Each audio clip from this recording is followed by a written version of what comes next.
Hi. So இன்றைக்கி வந்து 60th day wait update பண்ணுறேன்னு சொல்லியிருந்தேன் இல்லையா. இந்த லாஸ்ட் 15 டேஸில் ரொம்ப கம்மியாக தான் வெயிட் கம்மியாக இருக்குது. 1.1 kg தான் கம்மியாக இருக்குது. லாஸ்ட் டைம் அந்த திவாலி ஸ்நாக்ஸ் சாப்பிட்றது, ஜங்க் அந்த இதெல்லாம் நிறைய சாப்பிட்டு 1 kg தான் ரெடியூஸ் பண்ண முடிஞ்சது. இருந்தாலும் நான் ஒர்க் அவுட்லாம் நடுவில் பண்ணிட்டு தான் இருந்தேன், ஹெல்த்தியாகவும் சாப்பிட்டுட்டு தான் இருந்தேன். மொத்தமாக குறைஞ்சது வந்து 60 டேஸில் 6.25 kgs கம்மியாக இருக்குது. நல்லாவே டார்கெட் வந்து நான் 3 months டார்கெட்டே 6 kgs தான் வச்சுருந்தேன். பட் 2 monthsலேயே எனக்கு வந்து 6.25 kg ரெடியூஸ் ஆகிருக்கு. இன்னும் 30 days இருக்குது. பார்ப்போம் எப்படி ரெடியூஸ் ஆகுதா இல்லையா, கஷ்டமாக இருக்கா என்னன்னு தெரியல.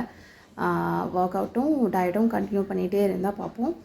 நான் லாஸ்ட்டாக வந்து 2022 தான் பிலோ 70 இருந்தேன். அதுக்கப்புறம் ஹார்மோனல் இம்பேலன்ஸ், அபார்ஷன்ஸ், அப்புறம் வந்து டெலிவரி இதெல்லாம் நடந்து எனக்கு 70 அபோவே தான் இது மெயின்டைன் ஆகிட்டு இருந்தது. குறைக்கவே முடியல.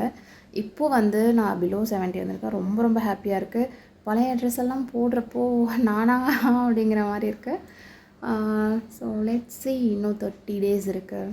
எவ்வளோ குறைக்க முடியுதோ எல்லாம் பண்ணுவோம். ஆனால் இதுவே தான் ருட்டீனாக வச்சுருக்கணும். லைட்டாக அப்பப்போ ஜங்க், ஆனால் ஹெல்த்தி ருட்டீனே எப்பயுமே ஃபாலோ பண்ணிகிட்டே இருந்தால் நமக்கு வெயிட் சஸ்டைனபிளாகவே இருக்கும். உடனே விட்டுட்டு 3 months தானே அப்படின்னு பண்ணிவிட்டு அதுக்கப்புறம் இஷ்டத்துக்கு இது பண்ணிகிட்டே இருந்தால் அவ்வளோதான், எகைன் வந்து ஏறிட்டே தான் இருக்கும். ஸோ அப்படியே மெயின்டைன் பண்ணணும் அப்படின்னா ஒர்க் அவுட் விட டயட்டும் ஹெல்த்தி ருட்டீனும் முக்கியம். தென் 60th டே மார்னிங்க்கு வந்து க்ரீன் டீ வந்து குடித்தேன். மார்னிங் பிரேக்ஃபாஸ்ட்க்கு வந்து 2 சப்பாத்தி வித் குருமா, அப்புறம் ஒரு சக்கரவள்ளி கிழங்கு சின்னது, அப்புறம் கடல பர்ஃபி ஆஃப் சாப்பிட்டேன்.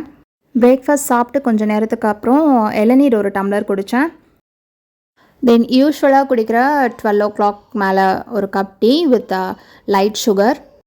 தென் லஞ்சுக்கு ஒரு கப் தூயமல்லி ரைஸ், புளிக்குழம்பு, கேபேஜ் கேரட் பொரியல், 2 பாயில்டு எக்கு, அப்புறம் வந்து வாழைக்காய் பொரியல். தென் ஈவினிங்காக ஒரு கப் டீ வித் இந்த ஓப்பன் சீக்ரெட்டோட சாக்லேட் பிஸ்கட் ஒன்று சாப்பிட்டேன். தென் இந்த பாதி ஸ்வீட் பொட்டேட்டோ வந்து என் பொண்ணு மிச்சம் வச்சது, அதை நான் தான் சாப்பிட்டேன். தென் நைட் டின்னருக்கு 2 chapati with kurma, then half banana, red banana சாப்பிட்டேன். நைட் டீடாக்ஸ்க்கு வந்து வார்ம் வாட்டரில் ஹனியும் லெமனும் மிக்ஸ் பண்ணி குடித்தேன். இதோட டே 60 கம்ப்ளீட் ஆகிடுச்சு. தேங்க்ஸ் ஃபார் வாட்சிங். பாய்.